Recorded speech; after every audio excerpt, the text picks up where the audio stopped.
नमस्कार दोस्तों, स्वागत है आपका इन्वेस्ट IQ चैनल पर। आज का वीडियो एक बेहद दर्दनाक और झकझोर देने वाली घटना पर आधारित है, जो 22 अप्रैल 2025 को जम्मू कश्मीर के बेसर्न वैली, पहलगाम में हुई। यह सिर्फ एक आतंकी हमला नहीं था, बल्कि उन बेगुनाह पर्यटकों पर हमला था जो सिर्फ कश्मीर की खूबसूरती को देखने गए थे।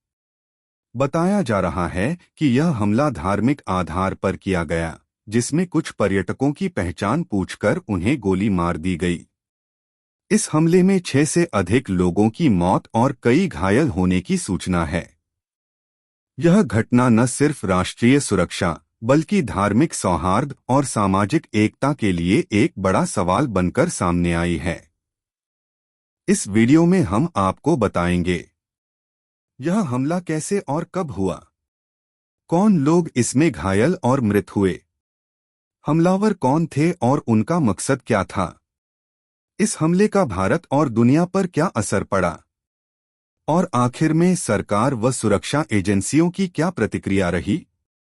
यह वीडियो सिर्फ खबर नहीं है, यह एक जागरूकता और समझदारी का माध्यम है, ताकि हम सभी सच्चाई को समझ सकें और एक जिम्मेदार नागरिक की भूमिका निभा सकें। 2025 की वसंत ऋतु में, जब अधिकतर राज्यों में गर्मी का असर था, तब जम्मू कश्मीर की वादियां अपने पूरे यौवन पर थीं। खासकर पहलगाम स्थित बेसर्न वैली, जिसे मिनी स्विट्जरलैंड भी कहा जाता है, वहां हजारों की संख्या में पर्यटक आए हुए थे। लोग बर्फबारी, घुड़सवारी और हरियाली का आनंद ले रहे थे। लेकिन 22 अप्रैल 2025 की दोपहर को यह शांत घाटी अचानक दहशत में बदल गई। करीब दोपहर 2:30 बजे कुछ नकाबपोश हमलावर बेसर्न के जंगलों से निकले और उन्होंने पर्यटकों पर हमला कर दिया।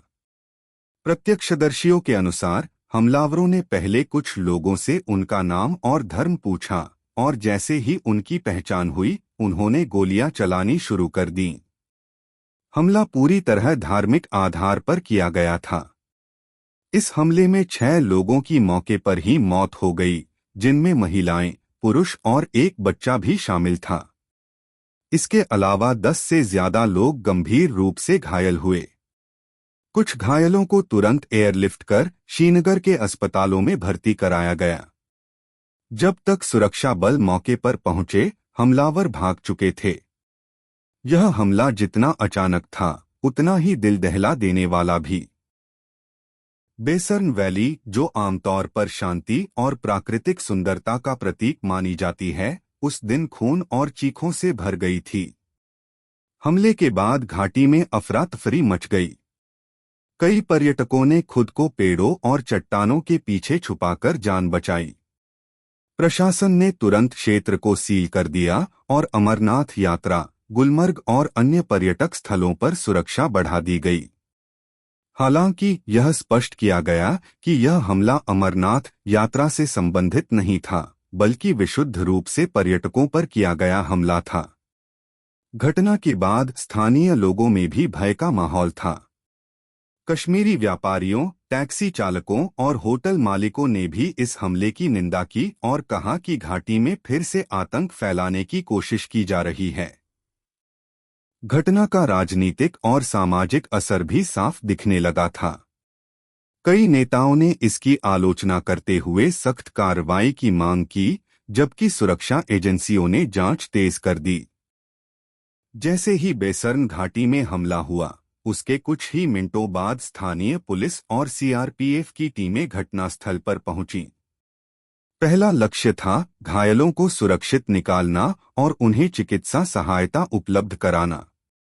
हेलीकॉप्टर की मदद से गंभीर रूप से घायलों को श्रीनगर स्थित Sher e Kashmir institute of medical sciences (SKIMS) और सरकारी अस्पतालों में भेजा गया। इसके साथ ही घाटी के बाकी पर्यटक स्थलों पर भी हाई अलर्ट घोषित कर दिया गया। कुछ ही घंटों में राष्ट्रीय जांच agency NIA, intelligence bureau IB और जम्मू कश्मीर पुलिस की संयुक्त टीमें हमले की तह तक जाने के लिए सक्रिय हो गईं। जांच में सामने आया कि हमलावर एक प्रतिबंधित आतंकी संगठन से जुड़े हुए थे और उन्होंने खास तौर पर इस जगह को इसलिए निशाना बनाया क्योंकि यहाँ पर्यटकों की संख्या ज्यादा थी और इससे अंतर्राष्ट्रीय स्तर पर भारत की छवि को नुकसान पहुंचाया जा सकता था।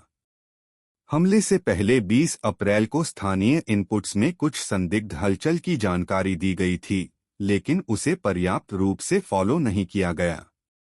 इस लापरवाही की वजह से आतंकियों को योजना को अंजाम देने का मौका मिला। इस हमले में खास बात यह थी कि हमलावरों ने निशाना बनाकर केवल उन पर्यटकों पर हमला किया जो एक खास धर्म से संबंधित थे।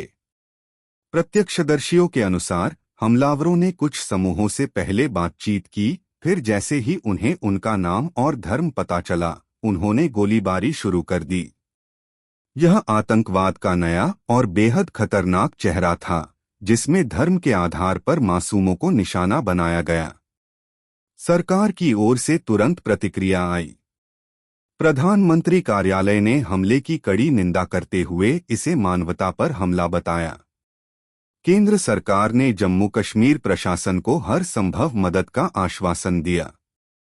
गृहमंत्री ने एनआईए को जांच सौंपी और कहा कि दोषियों को किसी भी हालत में बख्शा नहीं जाएगा।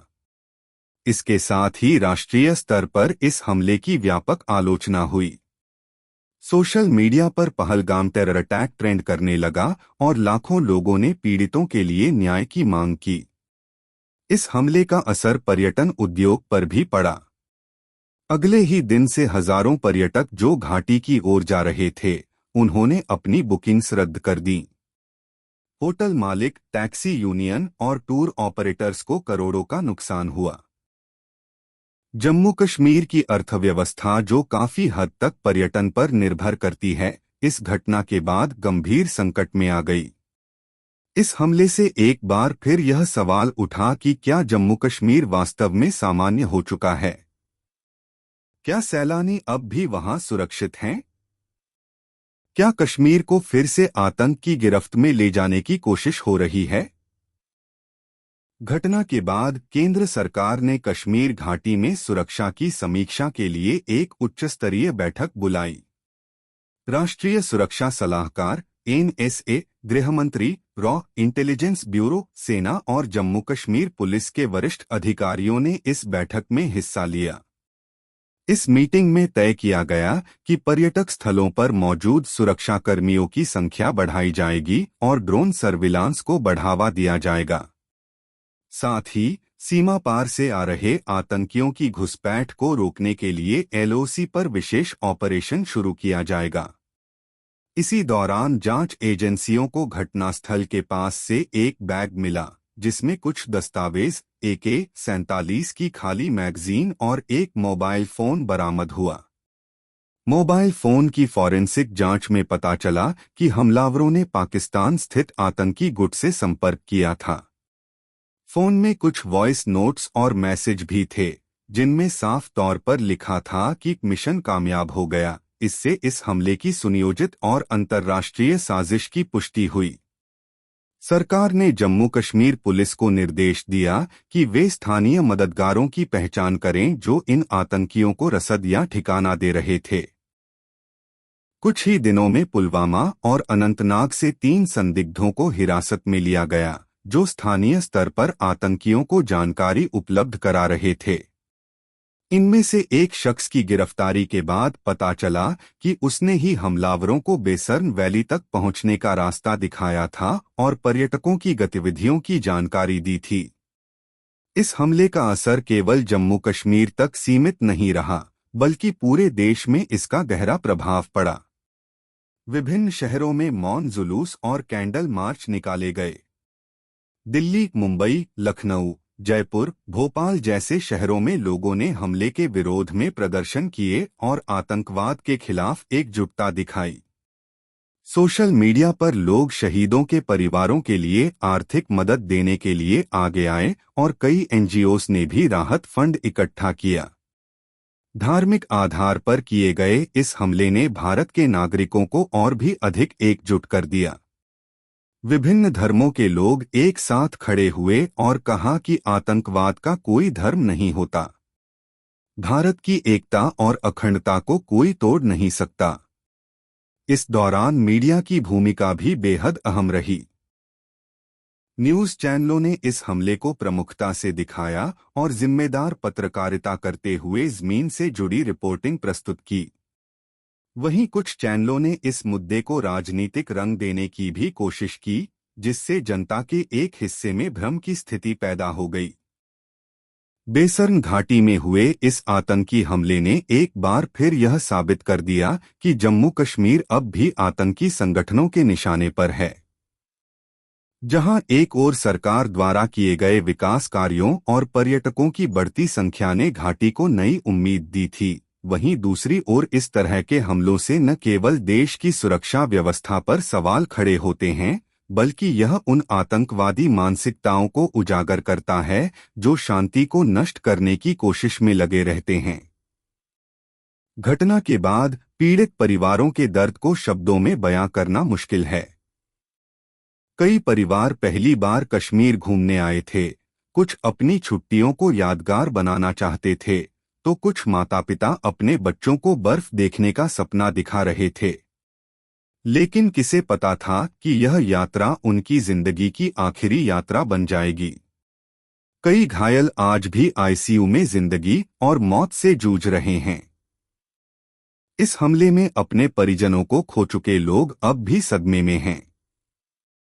सरकार ने मृतकों के परिजनों को 10 लाख रुपए का मुआवजा और एक परिवार सदस्य को सरकारी नौकरी देने की घोषणा की है। वहीं घायलों को मुफ्त इलाज और पुनर्वास की भी व्यवस्था की जा रही है। इसके अलावा टूरिज्म विभाग ने कहा कि सभी पीड़ित परिवारों को भविष्य में कश्मीर आने पर वीआईपी सुरक्षा प्रदान की जाएगी और उन्हें घाटी की सैर कराई जाएगी ताकि वे इस खूबसूरत स्थल से नफरत नहीं बल्कि अपनापन महसूस कर सकें। इस बीच भारतीय सेना ने एलओसी के नजदीक आतंकियों के संभावित ठिकानों पर सर्जिकल स्ट्राइक करने की योजना बनाई। सेना प्रमुख ने स्पष्ट रूप से कहा कि यह हमला बर्दाश्त के बाहर है और इसका करारा जवाब जरूरी है। जवाबी कार्रवाई के तहत कुछ ही दिनों में पुलवामा और शोपियां जिलों में कई आतंकियों के ठिकानों पर छापे मारे गए और 8 से अधिक आतंकियों को मुठभेड़ में मार गिराया गया। इस हमले ने भारत के आम नागरिकों को भी एक नई जागरूकता दी है। लोग अब सुरक्षा एजेंसियों की मदद के लिए आगे आ रहे हैं। कई युवाओं ने जम्मू कश्मीर पुलिस की साइबर सेल में संदिग्ध गतिविधियों की सूचना देना शुरू कर दिया है। सोशल मीडिया पर अगर कोई आपत्तिजनक पोस्ट दिखता है तो लोग तुरंत उसकी रिपोर्ट कर रहे हैं। यह देश की जनता की वो शक्ति है जो किसी भी आतंकी मानसिकता को पराजित कर सकती है। इस हमले के पीछे काम कर रही आतंकवादी मानसिकता केवल हिंसा फैलाना नहीं चाहती थी, बल्कि इसके जरिए वे भारत की धार्मिक और सांस्कृतिक विविधता को भी निशाना बनाना चाहते थे। हमले की टाइमिंग और तरीका इस ओर इशारा करता है कि हमला बेहद सुनियोजित था और इनका उद्देश्य देश के नागरिकों में डर और असुरक्षा की भावना पैदा करना था। लेकिन इसके उलट भारत की जनता ने इस हादसे के बाद जिस तरह से एकता दिखाई, वह आतंकवाद के मंसूबों पर करारा प्रहार था। घटनास्थल से मिली जानकारियों के अनुसार आतंकियों ने पर्यटकों पर गोली चलाने से पहले करीब 1 घंटे तक इलाके की रेकी की थी। उन्होंने सबसे पहले उस ग्रुप को निशाना बनाया जिसमें सबसे ज्यादा महिलाएं और बच्चे थे। इससे यह स्पष्ट होता है कि आतंकियों का मकसद केवल हत्या नहीं, बल्कि पूरे देश को झकझोर देना था। हमले के बाद मौके पर पहुंचे स्थानीय लोगों ने घायल पर्यटकों को बचाने में अहम भूमिका निभाई और मानवता की मिसाल कायम की।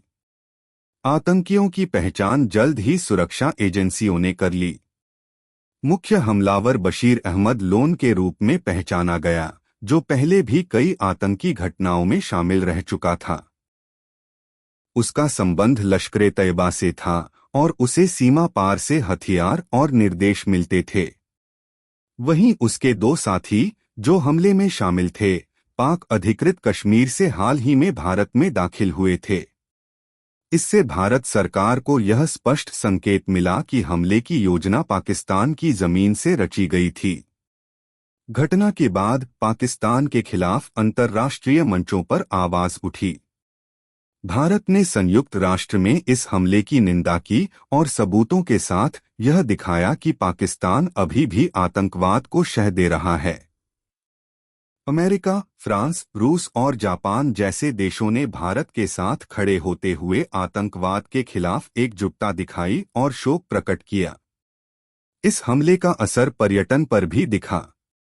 बेसर्न घाटी और पहलगाम में पर्यटकों की संख्या में कुछ समय के लिए गिरावट देखी गई, लेकिन सरकार और स्थानीय लोगों के सहयोग से स्थिति को नियंत्रित किया गया।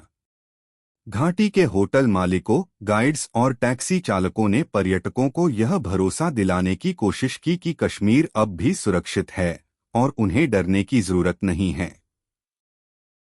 सोशल मीडिया पर भी सेफ कश्मीर नामक एक अभियान चलाया गया, जिसमें लोगों को सुरक्षित यात्रा के अनुभव साझा करने के लिए प्रोत्साहित किया गया।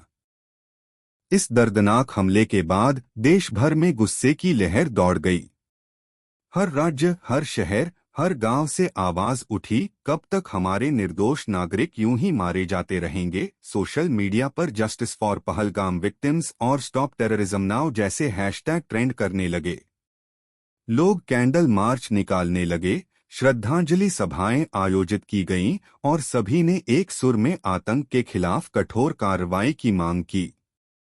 यह स्पष्ट था कि देश की जनता अब केवल निंदा से संतुष्ट नहीं थी, अब उन्हें ठोस जवाब चाहिए था। राजनीतिक स्तर पर भी यह मुद्दा गरमाया। विपक्ष ने सरकार से जवाब मांगा कि जब बार बार खुफिया एजेंसियां घाटी में आतंकी मूवमेंट की जानकारी देती हैं, तब भी इतनी बड़ी चूक कैसे हो गई। सरकार ने संसद में जवाब देते हुए कहा कि आतंकियों ने आम नागरिकों के वेश में घुसपैठ की थी और हमले को अंजाम देने से पहले कई दिनों तक उन्होंने वहां के वातावरण को समझा। यह एक स्लीपर सेल ऑपरेशन था जो अचानक सक्रिय हुआ। गृह मंत्रालय ने इसके बाद जम्मू कश्मीर में सुरक्षा व्यवस्था को और सख्त कर दिया। सभी प्रमुख टूरिस्ट स्पॉट्स पर सुरक्षाकर्मी तैनात किए गए, ड्रोन निगरानी शुरू हुई और टूर गाइड्स को खास प्रशिक्षण दिया गया ताकि वे संदिग्ध गतिविधियों को तुरंत रिपोर्ट कर सकें। इसके अलावा घाटी में आने वाले हर पर्यटक को अब जीपीएस ट्रैकिंग बेल्ट उपलब्ध कराई जा रही है, जिससे किसी भी आपात स्थिति में उनकी लोकेशन तुरंत ट्रैक की जा सके।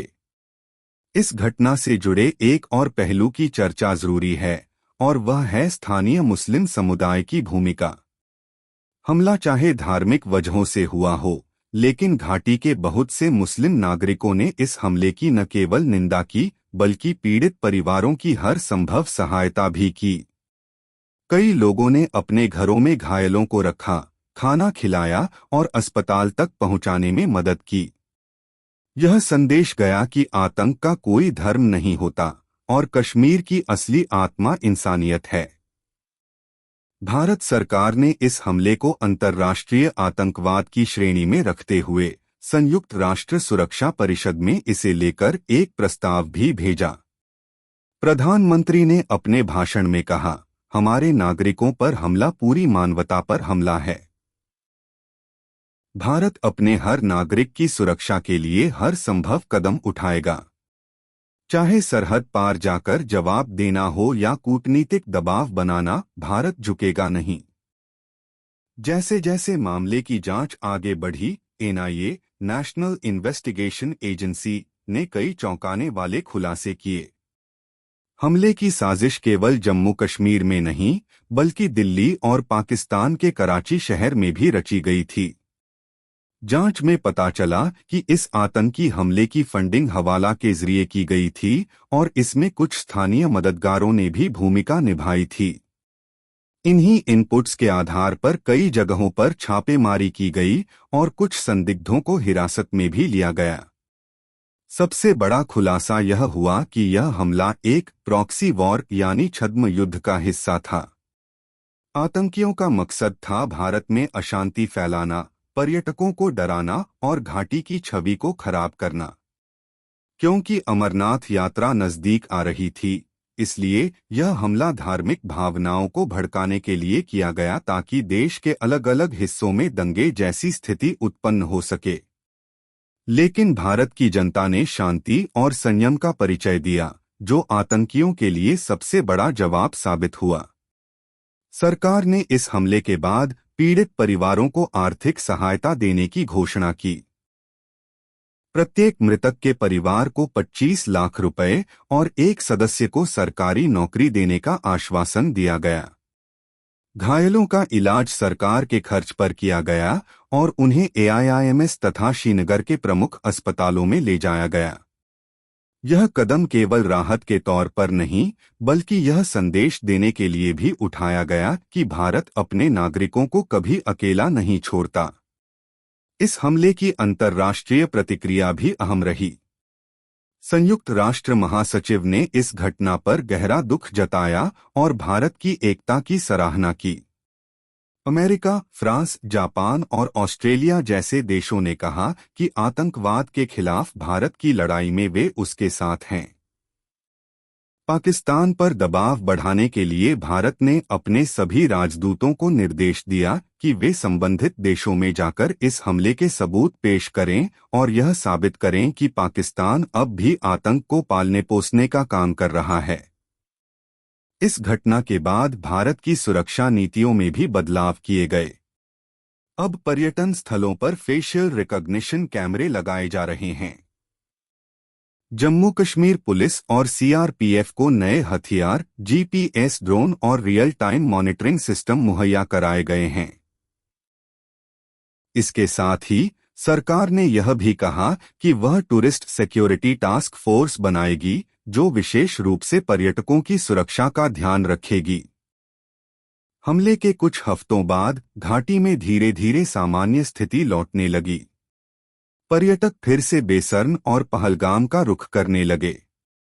हालांकि अब माहौल में सतर्कता जरूर बढ़ गई थी। सुरक्षा बलों की मौजूदगी हर जगह दिखाई देती थी। चेकपोस्ट्स, ड्रोन निगरानी और हर गाइड और टैक्सी ड्राइवर का पुलिस में रजिस्ट्रेशन अनिवार्य कर दिया गया था।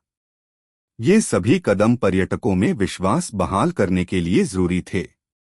घाटी के स्थानीय व्यापारियों, होटल मालिकों और गाइड्स ने भी इस मुहिम में साथ दिया और अपने अपने स्तर पर पर्यटकों को सुरक्षित माहौल देने की कोशिश की। इस बीच हमले की न्यायिक प्रक्रिया भी तेजी से आगे बढ़ी। एनआईए द्वारा गिरफ्तार किए गए संदिग्धों पर कोर्ट में आरोप पत्र दायर किया गया। कुछ अभियुक्तों ने कबूल किया कि उन्हें पाकिस्तान के खैबर पख्तूनख्वा प्रांत में ट्रेनिंग दी गई थी और इस हमले को जिहाद के नाम पर अंजाम देने के लिए तैयार किया गया था। यह बयान एक और प्रमाण था कि पाकिस्तान की जमीन का इस्तेमाल भारत के खिलाफ हो रहा था। इस पूरी घटना ने घाटी के युवाओं को भी सोचने पर मजबूर कर दिया। कई युवाओं ने इस तरह के हिंसक रास्तों को ठुकराते हुए शिक्षा और रोजगार की ओर ध्यान देना शुरू किया। स्थानीय एनजीओस और सरकार ने मिलकर काउंसलिंग सत्र और करियर गाइडेंस कैंप लगाए ताकि युवाओं को गुमराह होने से बचाया जा सके। घाटी के बहुत से युवा अब आतंकवाद के खिलाफ खुलकर बोल रहे हैं और सोशल मीडिया पर शांति का संदेश फैला रहे हैं। धार्मिक नेताओं ने भी इस हमले की खुलकर निंदा की।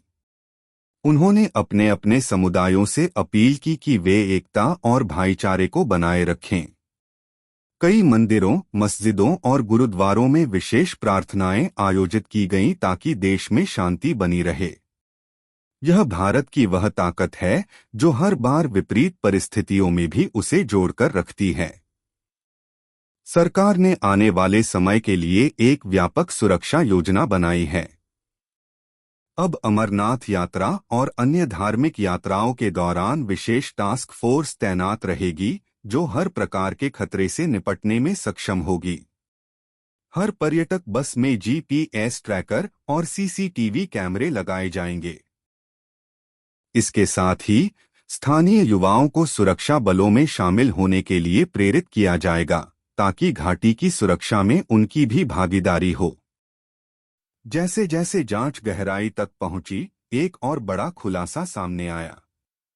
कुछ स्थानीय नेताओं और सरपंचों पर भी शक जताया गया कि उन्होंने आतंकियों को लॉजिस्टिक्स सपोर्ट दिया था, जैसे कि उन्हें सुरक्षित रास्ता दिखाना, मोबाइल सिम कार्ड मुहैया कराना और ठहरने की जगह उपलब्ध कराना। यह जांच का एक संवेदनशील और नाजुक पहलू था, क्योंकि इसमें यह संकेत था कि आतंकी गतिविधियां केवल सीमापार से नहीं बल्कि अंदरूनी तंत्र से भी पोषित हो रही हैं। एनआईए और स्थानीय पुलिस ने संयुक्त रूप से इन पर सख्त कार्रवाई शुरू कर दी। इस हमले ने देश भर में एक भावनात्मक लहर पैदा कर दी थी। सोशल मीडिया पर जस्टिस फॉर टूरिस्ट्स और पहलगाम अटैक ट्रेंड करने लगे। लोगों ने सरकार से आतंकियों के खिलाफ सख्त कार्रवाई की मांग की। कई नामी हस्तियों जैसे बॉलीवुड एक्टर्स, खिलाड़ियों और सामाजिक कार्यकर्ताओं ने भी इस घटना पर शोक जताया और शांति की अपील की। यह घटना सिर्फ एक आतंकी हमला नहीं थी, यह भारत की सहिष्णुता, पर्यटन और सामाजिक ताने-बाने पर हमला था। इस हादसे ने भारत सरकार को विदेशों में भी अपनी छवि को स्पष्ट करने का मौका दिया। भारत ने अंतर्राष्ट्रीय मंचों पर जैसे यूएन और G20 सुरक्षा मंचों में इस हमले के वीडियो फुटेज और कॉल रिकॉर्डिंग प्रस्तुत किए और बताया कि पाकिस्तान में पलने वाले आतंकी संगठन अभी भी भारत की शांति को निशाना बना रहे हैं। इससे पाकिस्तान पर राजनयिक दबाव और अधिक बढ़ा, जिससे कुछ देशों ने उस पर पाबंदियों की मांग शुरू कर दी। घाटी में, खासकर पहलगाम और बेसर्न जैसे इलाकों में एक बड़ा बदलाव ये देखने को मिला कि आम नागरिक अब आतंकियों के खिलाफ सुरक्षाबलों की मदद करने लगे। लोगों ने संदिग्ध गतिविधियों की सूचना समय रहते देना शुरू किया। इससे कई बड़े हमलों को रोका भी जा सका। भारतीय सेना और जम्मू कश्मीर पुलिस ने जन सहयोग नामक एक अभियान शुरू किया, जिसमें लोगों को यह बताया गया कि आतंकवादियों से डरने की बजाय उन्हें बेनकाब करना देशभक्ति की सच्ची पहचान है। इसी क्रम में भारत सरकार ने उन जवानों और स्थानीय नागरिकों को भी सम्मानित किया, जिन्होंने अपनी जान की परवाह किए बिना आतंकियों के खिलाफ खड़े होकर हमला रोकने में मदद की। एक स्थानीय ड्राइवर, जिसने पर्यटकों से भरी बस को गोलियों के बीच सुरक्षित निकाला, को शौर्य चक्र देने की सिफारिश की गई। यह घटनाएं भारत की वह जमीनी ताकत हैं, जो मुश्किल हालातों में भी एकजुट होकर खड़ी होती है।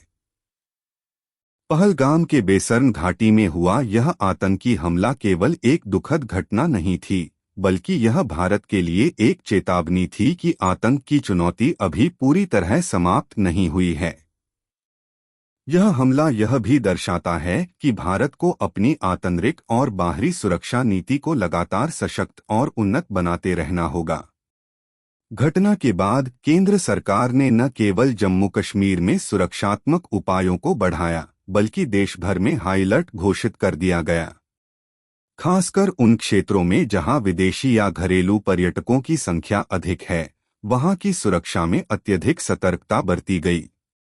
इस हमले ने भारत की आतंकवाद के खिलाफ नीति को और आक्रामक बना दिया। राष्ट्रीय सुरक्षा सलाहकार (NSA) की अगुवाई में उच्च स्तरीय बैठकें हुईं, जिनमें सीमा सुरक्षा, खुफिया सूचनाओं के त्वरित आदान प्रदान और आतंकवाद के लिए फंडिंग रोकने जैसे विषयों पर विस्तार से चर्चा हुई। भारत ने आतंकवाद को फंडिंग देने वाले स्रोतों की पहचान करके उनके बैंक खातों और नेटवर्क पर कड़ी कार्रवाई की।